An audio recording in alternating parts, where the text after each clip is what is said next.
എല്ലാവർക്കും നമസ്കാരം. ഞാൻ സരിത മഹേശ്വരൻ. ഇന്ന് ശ്രീമദ് വാൽമീകി രാമായണത്തിന്റെ ബാലകാണ്ഡത്തിലെ 24-ാമത്തെ സർഗം നമ്മൾ ആരംഭിക്കുകയാണ്.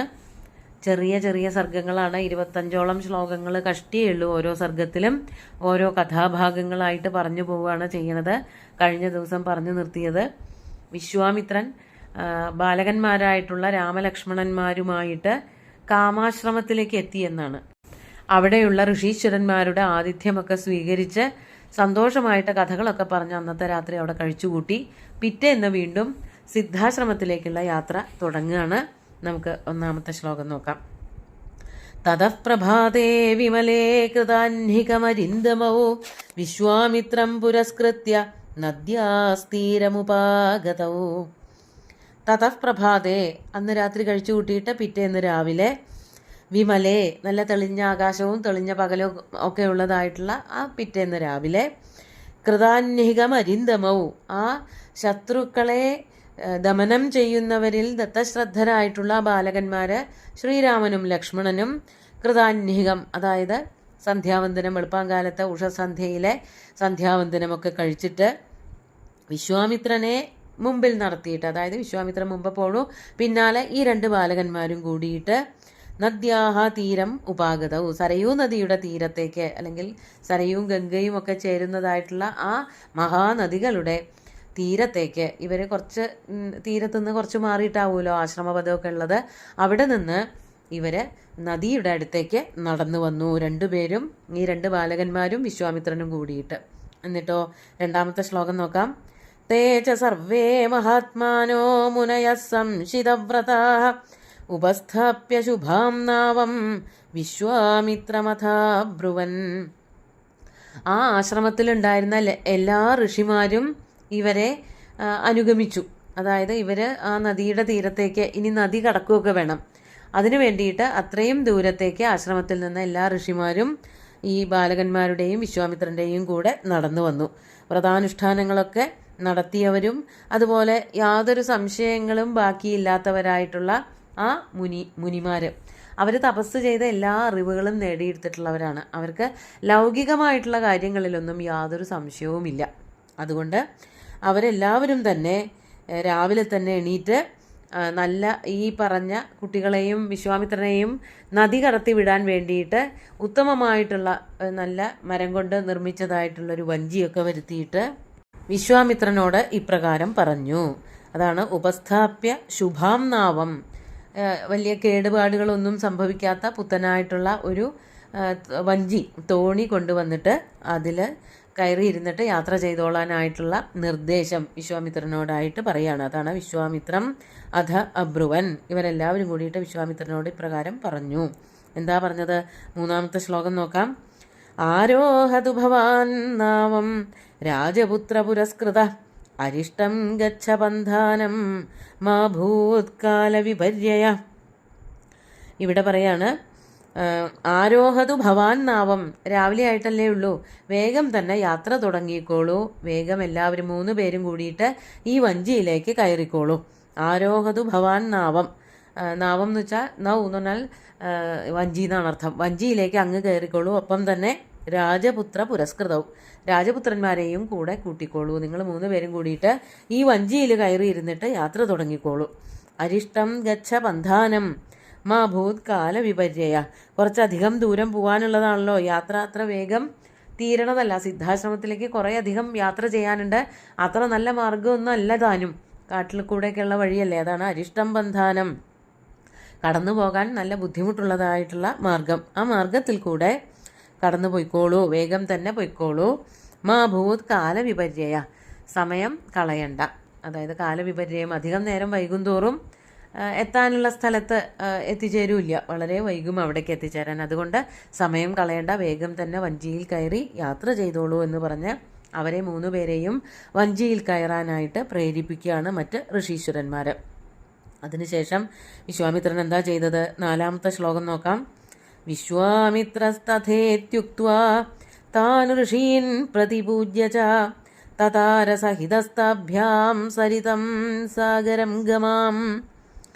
വിശ്വാമിത്രനാകട്ടെ തഥാ ഇത്യുക്ത്വ, അങ്ങനെ ആവട്ടെ എന്ന് പറഞ്ഞുകൊണ്ട് ആ ഋഷീശ്വരന്മാരെ മുഴുവനും തന്നെ വന്ദിച്ചിട്ട്, അവർ തീരത്ത് നിൽക്കുകയാണല്ലോ, ഇവർ 3 പേരും കൂടിയിട്ട് വഞ്ചിയിലേക്ക് കയറി വഞ്ചിയിലിരുന്നു കൊണ്ട് ഈ ഋഷീശ്വരന്മാരെ മുഴുവനും തന്നെ വന്ദിച്ചു. അതാണ് താൻ ഋഷീൻ പ്രതിപൂജ്യ, തീരത്ത് നിൽക്കുന്നവരായിട്ടുള്ള ഋഷിമാരെയൊക്കെ നമസ്കരിച്ചിട്ട് വന്ദിച്ചിട്ട് തതാര സഹിതസ്ഥാഭ്യാം താഭ്യാം ബാലകാഭ്യാം, ശ്രീരാമനോടും ലക്ഷ്മണനോടും കൂടിയിട്ട് ആ നദി കടക്കാൻ ആരംഭിച്ചു. തതാര എന്ന് വെച്ചാൽ തരണം ചെയ്തു എന്നർത്ഥം.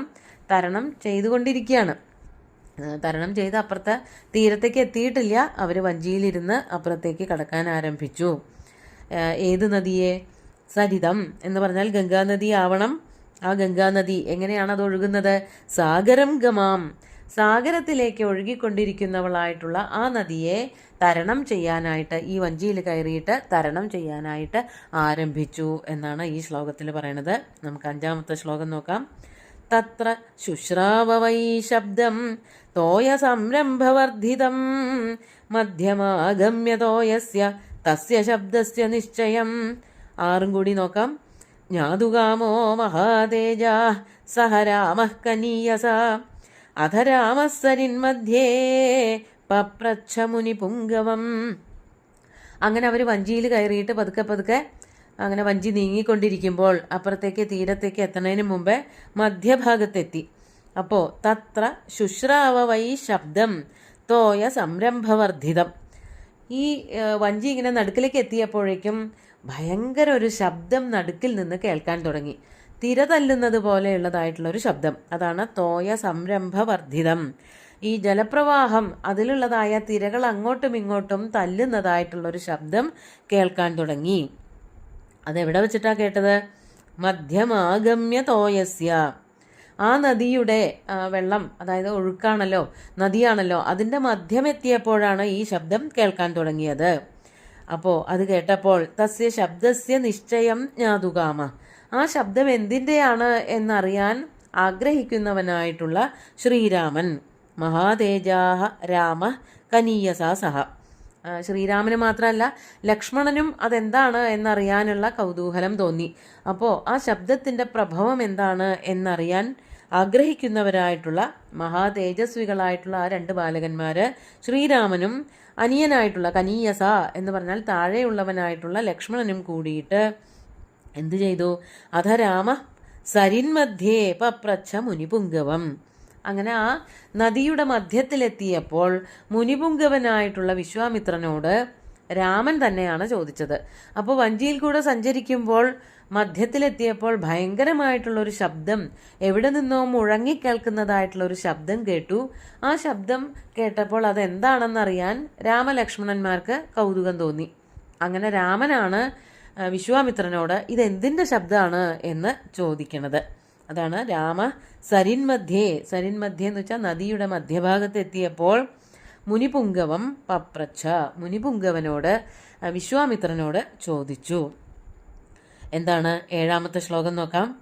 വാരിണോ ഭിദ്യമാനസ്യ കിമയം തുമുലോധ്വനി രാഘവസ്യ വച ശ്രുത്വാ കൗതൂഹല സമന്വിതം കഥയാമാസ ധർമാത്മാ തസ്യ ശബ്ദസ്യ നിശ്ചയം.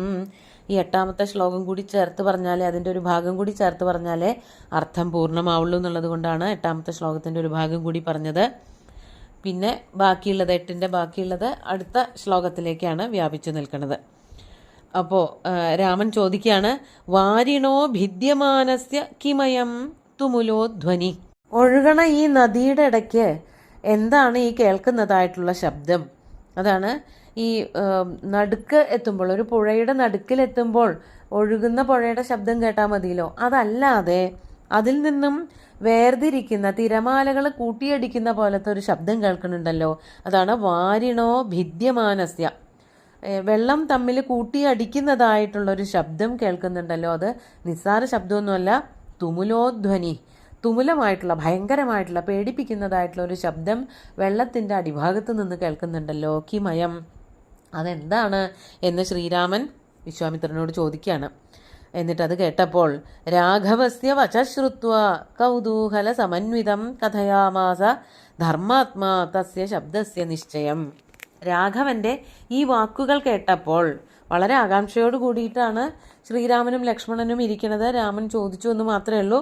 അത് കേട്ടപ്പോൾ ധർമാത്മാവായിട്ടുള്ള ആ വിശ്വാമിത്രൻ ശ്രീരാമൻ്റെ കൗതൂഹലത്തോടു കൂടിയിട്ടുള്ള ആ വാക്കുകൾക്ക് ഇപ്രകാരം മറുപടി പറഞ്ഞു. തസ്യ ശബ്ദസ്യ നിശ്ചയം കഥയാമാസ.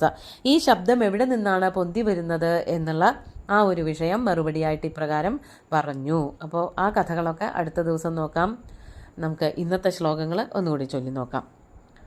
തതഃ പ്രഭാതേ വിമലേ കൃതാന്ഹികമരിന്ദമൗ വിശ്വാമിത്രം പുരസ്കൃത്യ നദ്യാസ്തീരമുപാഗതൗ തേ ച സർവേ മഹാത്മാനോ മുനയഃ സംശിതവ്രതാ ഉപസ്ഥാപ്യ ശുഭാം നാവം വിശ്വാമിത്രമഥ ബ്രുവൻ ആരോഹതു ഭവാൻ നാവം രാജപുത്ര പുരസ്കൃത അരിഷ്ടം ഗച്ഛ ബന്ധാനം മാ ഭൂത്കാലവിപര്യയ വിശ്വാമിത്രസ്തഥേത്യുക്ത്വാ താൻ ഋഷീൻ പ്രതിപൂജ്യ ച തതാരസഹിതസ്താഭ്യാം സരിതം സാഗരം ഗമാം തത്ര ശുശ്രാവ വൈ ശബ്ദം തോയസംരംഭവർദ്ധിതം മധ്യമാഗമ്യ തോയസ്യ തസ്യ ശബ്ദസ്യ നിശ്ചയം ജ്ഞാതുകാമോ മഹാതേജാഃ സഹ രാമഃ കനീയസ അധ രാമഃ സരിന്മധ്യേ പപ്രച്ഛ മുനിപുംഗവം വാരിണോ ഭിദ്യമാനസ്യ കിമയം തുമുലോധ്വനി രാഘവസ്യ വച ശ്രുത്വാ